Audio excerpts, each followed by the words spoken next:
ക്രിസ്തുവിൽ സ്നേഹം നിറഞ്ഞവരെ, ഈശോ മിശിഹായ്ക്ക് സ്തുതിയായിരിക്കട്ടെ. ഇന്ന് തിരുസഭ മാതാവ് വിചിന്തനത്തിനായി നൽകുന്ന സുവിശേഷ ഭാഗം യോഹന്നാൻ്റെ സുവിശേഷം 16-ാം അധ്യായം 23 മുതൽ 28 വരെയുള്ള വാക്യങ്ങൾ. നമ്മളൊക്കെ പലതരം സന്തോഷങ്ങളുടെ പിറകെ പരക്കം പായുകയാണ്.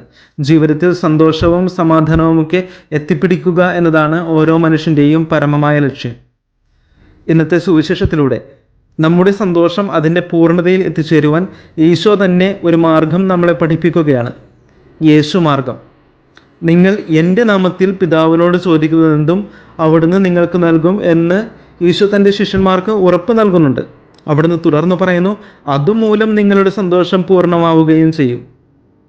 സ്നേഹമുള്ളവരെ, ഏതൊക്കെ മാർഗങ്ങൾ നാം തിരഞ്ഞെടുത്താലും സന്തോഷം അനുഭവിക്കുവാനായിട്ട് ഏതെല്ലാം വഴികളിലൂടെ നാം സഞ്ചരിച്ചാലും ക്രിസ്തു എന്ന മാർഗത്തിലൂടെ കടന്നു വന്നാൽ മാത്രമേ സ്വർഗരാജ്യത്തിലേക്ക് നമുക്ക് പ്രവേശിക്കുവാൻ പറ്റൂ. ഈശോയുടെ മാർഗത്തിലൂടെ ചരിച്ചാൽ മാത്രമേ ഏറ്റവും വലിയ സന്തോഷം അതിൻ്റെ പൂർണ്ണതയിൽ നമുക്ക് അനുഭവിക്കാൻ പറ്റൂ.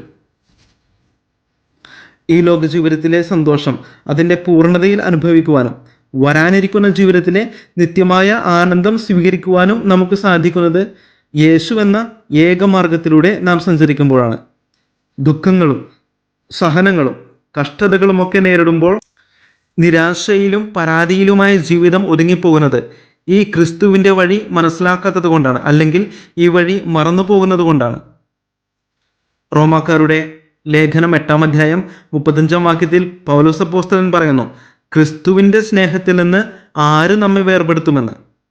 നമ്മുടെയൊക്കെ ജീവിതത്തിൽ എത്ര വലിയ ക്ലേശമുണ്ടായാലും ക്രിസ്തുവിൻ്റെ കരം പിടിച്ചുകൊണ്ട് അവൻ്റെ സ്നേഹത്തിൻ്റെ പാതയിലൂടെ ചരിക്കുമ്പോൾ സഹനങ്ങളെല്ലാം വലിയ സന്തോഷമായി മാറുന്നത് നമുക്ക് അനുഭവിക്കുവാൻ കഴിയും. എല്ലാവരുടെയും ജീവിതത്തിൽ സന്തോഷം നിറയുവാൻ കർത്താവ് നമ്മെല്ലാവരെയും അനുഗ്രഹിക്കട്ടെ. ആമേൻ.